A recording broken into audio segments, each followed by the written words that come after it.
What makes a good horror film? We all know that having likable characters is essential for investing in a story, but how do you tell a good scary story?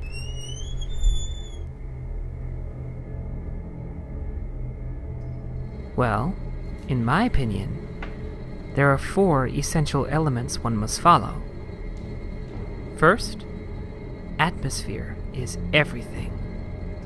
A good atmosphere can make or break any horror film.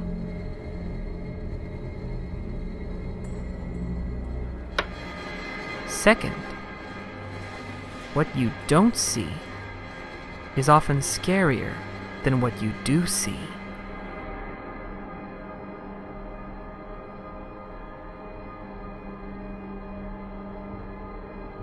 Third, never, ever, under any circumstances, rely upon jump scares.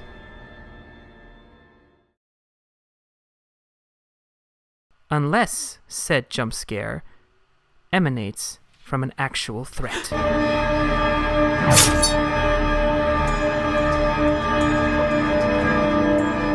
And finally, always end your horror film tragically.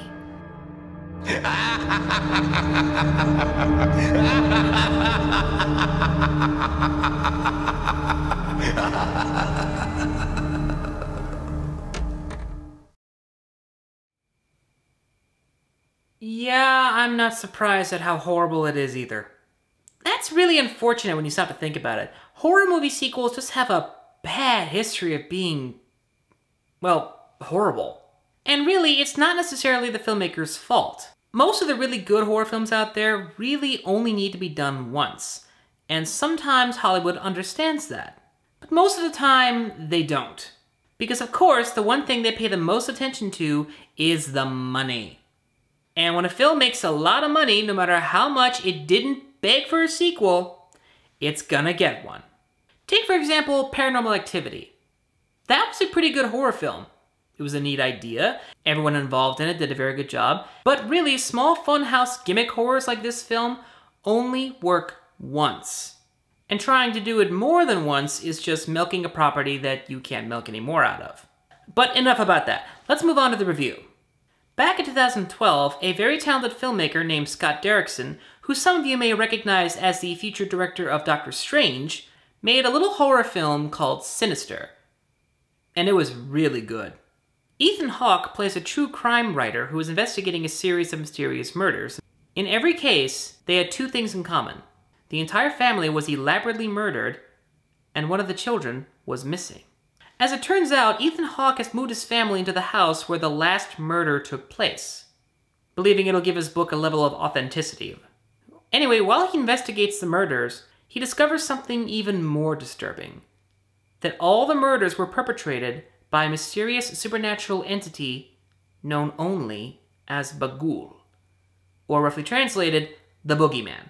This film utilized its horror genre perfectly. It created beautiful atmosphere, it had great mystery all throughout, and it wasn't needlessly graphic. Even in those scenes where you're watching the Super 8 films of a family getting murdered, it's not all that graphic. It's disturbing as hell, but it's not graphic. And all those scenes of the Super 8 footage are used very sparingly. This is a good example of how to make a good horror film. Whereas this is a good example of how not to make a horror film. If there is a textbook on what to do when making a bad horror movie or a bad horror movie sequel, this film follows it religiously. Idiot characters? Check. Dumb plot? Check. Shoehorned romance? Check. Seeing the monster too much? Check. Filling the entire movie with nothing but jump scares? Check, check, check, check, check, check, check, and check.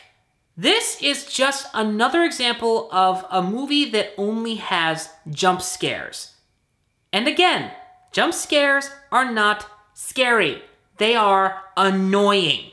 What's actually kind of hilarious about this movie is that most of the time, it seems to forget that it's a horror film. It constantly goes back and forth between being a romance, a comedy, a drama, and every once in a while it goes, oh wait, I'm supposed to be a horror film. Here's a jump scare! It also doesn't help that most of the actors in this film are just bad. The majority of the film is spent with the child actors who I understand are probably trying their best, but they're just not good. The ghost kids especially spend the entire movie deadpanning all of their lines. And the two brother characters are just obnoxious in every single way. This film is the latest example of unnecessary and lazy cash grabs. It is what you get when nobody involved in the project cares. I highly recommend against seeing this movie, and if you haven't seen the first one yet, I highly recommend watching that. It is a significantly better film. And while you're at it, you may want to take a look at his latest film, Deliver Us from Evil. It's not my favorite because of the exorcism subplot, but it is still a pretty good horror film overall. Me personally, I'm just going to wait for Doctor Strange to come out. That at least has to be great. Ladies and gentlemen, my name is Norman. Thank you for watching.